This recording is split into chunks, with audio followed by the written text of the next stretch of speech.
Today it might be easy to overlook the small cluster of buildings that is now Clarksburg.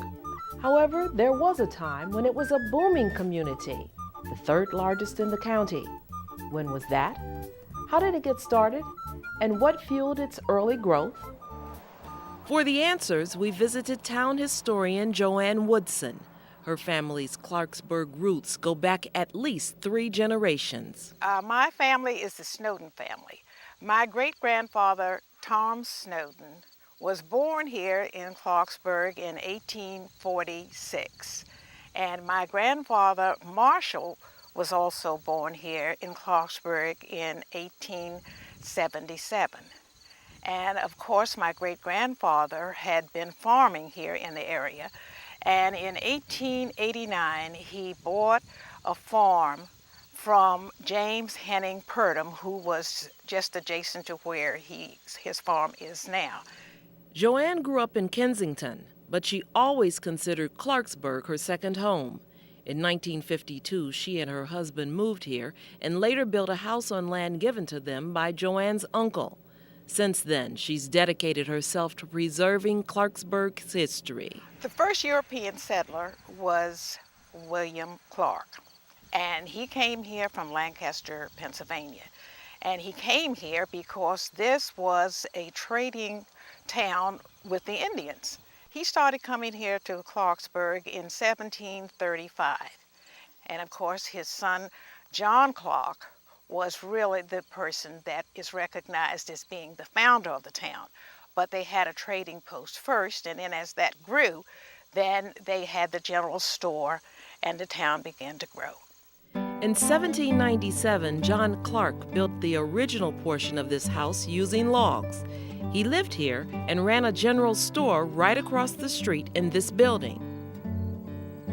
This land was first patented to Michael Dowden, where he built a small hotel.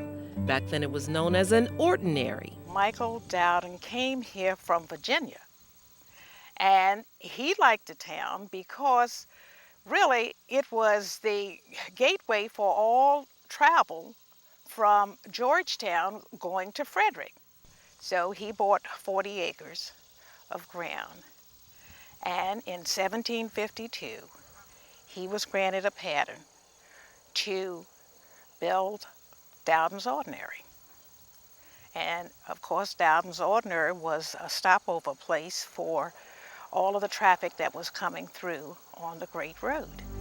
Dowden's Ordinary hosted General George Washington, British General Edward Braddock, and President-elect Andrew Jackson. Eventually, the building fell into disrepair and no longer exists today. This boulder was erected to commemorate it.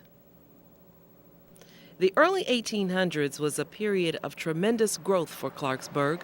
Imagine the streetscape filled with homes and businesses of all kinds. At that time, got 2 hotels, and we had 4 stores.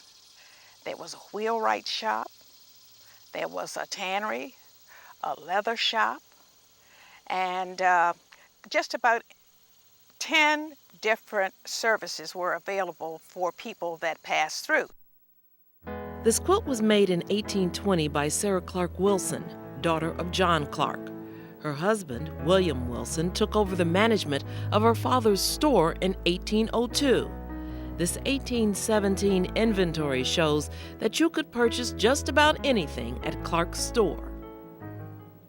By 1842, Clarksburg was so populated that it could support its own brass band. This desk was made right here in Clarksburg.